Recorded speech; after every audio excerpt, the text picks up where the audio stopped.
ভোটের রেজাল্টের পরে আমরা দেখেছি একাধিক নেতা বিধায়ক তারা হাইকোর্টে যাচ্ছেন কারণ গ্রেফতারের আশঙ্কা।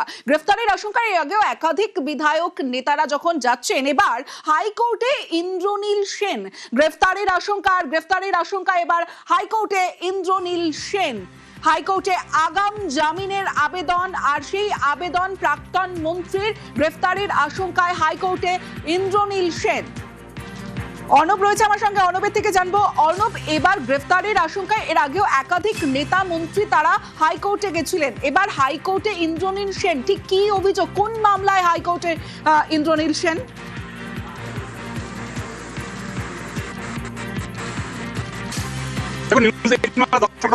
জনৈক ব্যক্তি তিনি অভিযোগ দায়ের করেন তথ্য সংস্কৃতি দপ্তরের অলিন্দে ক্ষমতা থাকার সুবাদে ইন্দ্রনীল সেন তার নাম, পদ এবং তার প্রভাব খাটিয়ে একটি সংস্থাকে সাহায্য করতেন এবং ইউনেস্কো এবং আদার্স কিছু নাম দেখিয়ে দুর্গাপুজোয় প্রিভিউ শোয়ের নামে যে টিকিট বিক্রি এবং সেক্ষেত্রে যে প্রায় কোনো বছর 4 কোটি কোনো বছর 5 কোটি টাকা তোলা হতো বলে অভিযোগ, এবং সেই ঘটনায় প্রতারণার অভিযোগে যে অভিযোগ দায়ের হয়েছিল এবং 2026 সালের 102 নম্বর এফআইআর যা রুজু হয়েছে বউবাজার থানায়, সেই